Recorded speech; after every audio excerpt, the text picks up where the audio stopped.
ನಾರಾಯಣಾರ್ಯ ಪರಿಪೂರ್ಣ ಗುಣರ್ಣವಾರ್ಯ ವಿಶ್ವೋದರ ಸ್ಥಿತಿಲಯೋನ್ನಿಯತಿ ಪ್ರದಾಯ ಜ್ಞಾನಪ್ರದಾಯ ವಿಬುಧಾಸುರ ಸೌಖ್ಯ ದುಃಖ ಸತ್ಕಾರಣಾರ ವಿತತಾಯ ನಮೋ ನಮಸ್ತೆ. ತತಃ ಕುರುಕ್ಷೇತ್ರಮವಾಪ್ಯ ಕೃಷ್ಣೋ ದೀಕ್ಷಾಂ ಪ್ರಪೇದೆ ದ್ವಿಷಡಬ್ಧ ಸತ್ರೇ ಸಯೇವ ಚ ವ್ಯಾಸ ಭೃಗುದ್ವಹಾತ್ಮ ಚಕ್ರೇತ್ರ ಸಾದಸ್ಯ ಮಜೋ ಪ್ರಮೇಯಃ. ಅದಾದ ಮೇಲೆ ಕೃಷ್ಣ ಪರಮಾತ್ಮ ತಾನು ಕುರುಕ್ಷೇತ್ರಕ್ಕೆ ಬರ್ತಾನೆ. ಕುರುಕ್ಷೇತ್ರಕ್ಕೆ ಬಂದು 12 ವರ್ಷಗಳ ಯಜ್ಞ.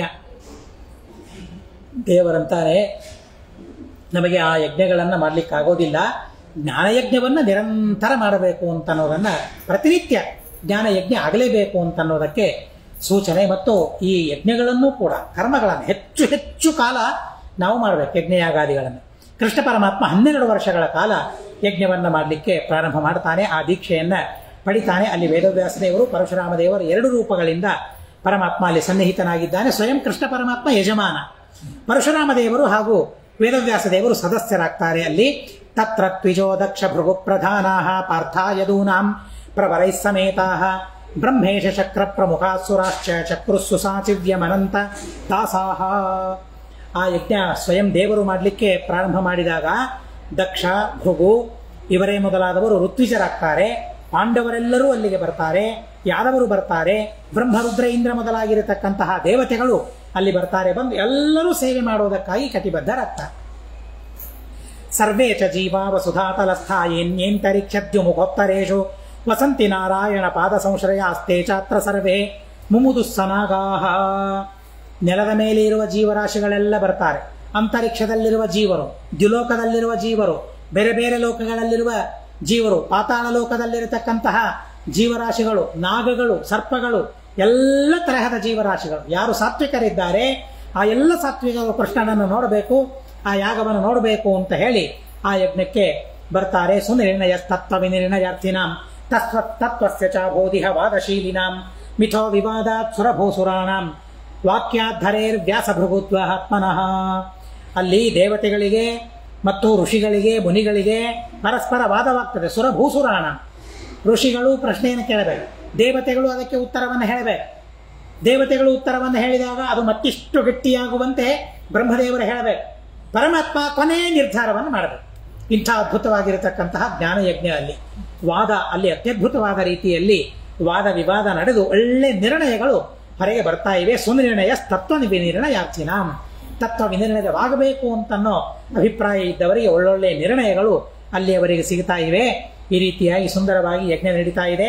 ಧರ್ಮಾರ್ಥ ಕಾಮಾನಖಿಲಾನ ವಾಪುಹು ತದರ್ಥಿನೋ ಮುಕ್ತಿಮಪೀಹ ಕೃಷ್ಣಾತ ಯಥೇಷ್ಟ ಪಾನಾಶನ ವಾಸಸೋ ಜನಾಃ ವಿಚೇರುರತ್ರಾಮರ ಮಾನವಾದಯ. ಅಲ್ಲಿ ಹೋದವರಿಗೆ ಧರ್ಮ, ಅರ್ಥ, ಕಾಮ ಎಲ್ಲವೂ ಅವರಿಗೆ ಸಿದ್ಧಿಸುವು. ಪರಮಾತ್ಮ ಅವರಿಗೆಲ್ಲ ಕೊಟ್ಟ. ಕೆಲವರು ಮೋಕ್ಷ ಬೇಕು ಅಂತ ಬಂದು ಕೇಳಿದ್ರು, ಅಂಥವರಿಗೆ ಮೋಕ್ಷವನ್ನೂ ಪರಮಾತ್ಮ ಕೊಟ್ಟ.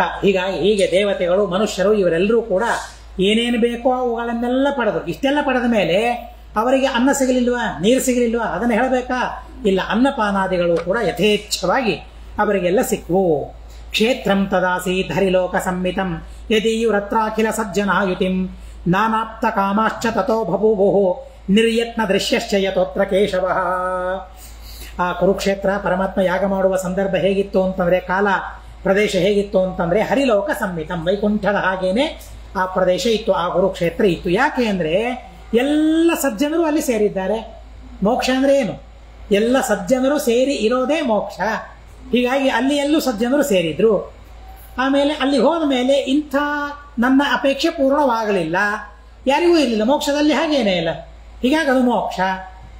ಆಮೇಲೆ ಪರಮಾತ್ಮ ಯಾವ ಪ್ರಯತ್ನ ಇಲ್ಲದೆ ಮೋಕ್ಷದಲ್ಲಿ ಕಾಣಿಸ್ತಾನೆ. ಇಲ್ಲಿಯೂ ಅಷ್ಟೇನೆ 3 ರೂಪಗಳಿಂದ ಪರಮಾತ್ಮ ಕಾಣಿಸಿಕೊಂಡ. ಹೀಗಾಗಿ ಈ 3 ಕಾರಣಗಳಿಂದ ಸಜ್ಜನರ ಸಮಾಗಮ ಅಲ್ಲಿ ಆಗಿತ್ತು, ಎಲ್ಲರ ಅಪೇಕ್ಷೆ ಪೂರ್ಣವಾಯಿತು, ಭಗವಂತನನ್ನ ನಿರ್ಯತ್ನವಾಗಿ ನೋಡಿದರು. ಈ 3 ಲಕ್ಷಣಗಳು ವೈಕುಂಠದ ಲಕ್ಷಣಗಳು. ಆ ಲಕ್ಷಣ ಅಲ್ಲಿ ಇತ್ತು, ಹೀಗಾಗಿ ಅದು ವೈಕುಂಠ.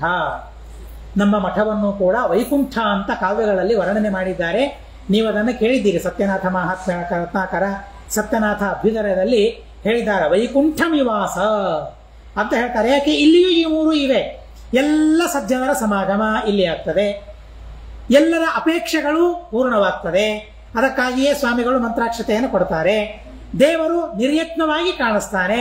ಯಾವ ಪ್ರಯತ್ನ ಇಲ್ಲದೆ ಸ್ವಾಮಿಗಳು ಪ್ರಯತ್ನ ಮಾಡ್ತಾರೆ, ನಾವು ಯಾವ ಪ್ರಯತ್ನ ಮಾಡುವ ಅವಶ್ಯಕತೆ ಇಲ್ಲ.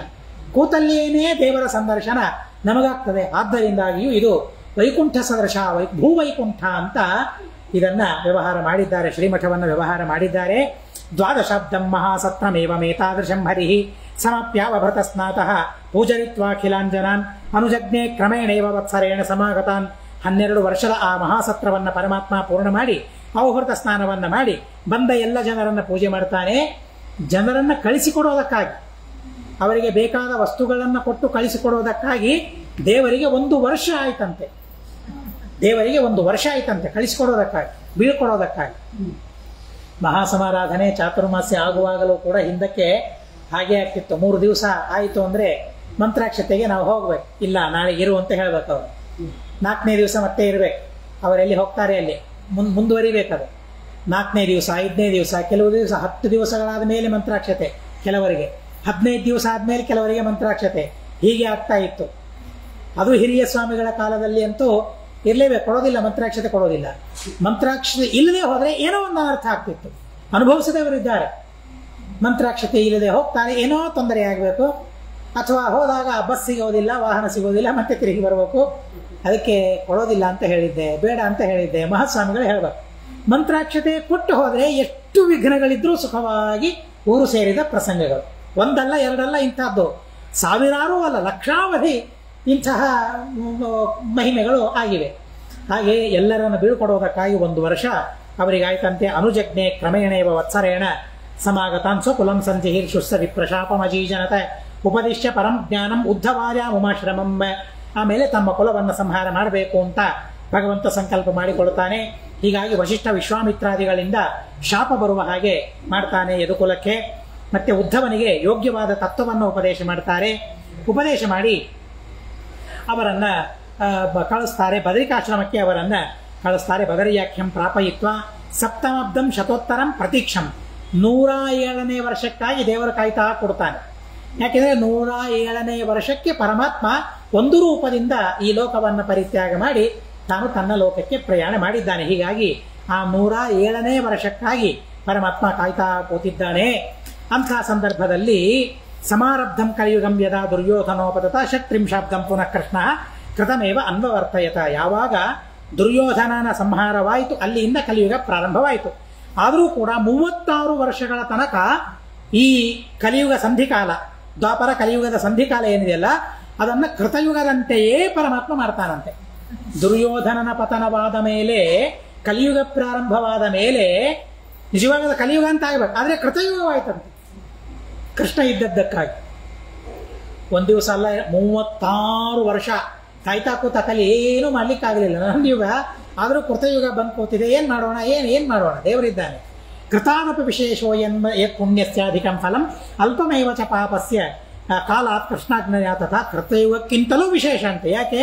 ಅಲ್ಲಿ ಮಾಡಿರುವ ಪುಣ್ಯ ಅತ್ಯಧಿಕವಾದ ಫಲ, ಪಾಪಕ್ಕೆ ಅತಿ ಅಲ್ಪವಾಗಿರತಕ್ಕಂತಹ ಫಲ. ಯಾಕೆ? ಕೃಷ್ಣನ ಆಜ್ಞೆ ಇತ್ತು ಅಂತನ್ನೋದಕ್ಕಾಗಿ. ಏವಂ ಸುಧಾರ್ಮಿಕೆಯ ಲೋಕೆ ಹರಿಭಕ್ತಿ ಪರಾಯಣೆ ನಷ್ಟೇಶು ಕಲಿಲಿಗ್ಗೇಶು ಯುಗವೃತ್ತಿಂ ಅಭೀಪ್ಸವಃ ಬ್ರಹ್ಮರುದ್ರಾದಯೋ ದೇವಾಸ್ತುತ್ವ ಕೇಶವಮವ್ಯಯಂ ಯಜ್ಞಾಪರಂ ಸ್ವಲೋಕಾಪ್ತಿ ಕಾಮಃ ಓಮಿತ್ಯಾಹ ಸಚಾಚ್ಯುತಃ. ಹೀಗೆ ಲೋಕವೆಲ್ಲ ಸುಧಾರ್ಮಿಕವಾಗಿದ್ದಾರೆ, ಹರಿಭಕ್ತಿ ಪರಾಯಣರಾಗಿದ್ದಾರೆ. ಜನರು ಕಲಿಯ ಚಿಹ್ನೆಗಳೆಲ್ಲ ನಾಶವಾಗ್ತಾ ಇದೆ. ಆವಾಗ ಬ್ರಹ್ಮಾದಿಗಳಂತಾರೆ ಇವೆಲ್ಲ ಕಲಿಲಿಂಗಗಳಿಲ್ಲ ಅಂದ್ರೆ ಕಲಿಯುಗ ಬರೋದು ಹೇಗೆ ಮುಂದೆ? ಬ್ರಹ್ಮಾದಿ ದೇವತೆಗಳಂತಾರೆ ಕಲಿಯುಗ ಬರಬೇಕು ಅನ್ನೋದಕ್ಕಾಗಿ ಬ್ರಹ್ಮಾದಿ ದೇವತೆಗಳೆಲ್ಲ ಪರಮಾತ್ಮನ ಹತ್ತಿರ ಬಂದು, ಅವ್ಯಯ ನಾಶರಹಿತ ಕೇಶವ ಬ್ರಹ್ಮರುದ್ರಾದಿಗಳಿಗೆ ನಿಯಾಮಕ ಆ ಪರಮಾತ್ಮನ ಹತ್ತಿರ ಬಂದು ನಿಮ್ಮ ಲೋಕಕ್ಕೆ ನೀವು ಬರಬೇಕು ಅಂತ ಹೇಳಿ ಪರಮಾತ್ಮನಿಗೆ ಪ್ರಾರ್ಥನೆ ಮಾಡ್ತಾರೆ. ಯಾಕೆ? ಕಲಿಯುಗ ಪ್ರಾರಂಭವಾಗಬೇಕು. ಎಲ್ಲ ಸಜ್ಜನರು ಇದ್ರೆ ಕಲಿಯುಗ ಹೇಗೆ ಪ್ರಾರಂಭವಾಗ್ತದೆ?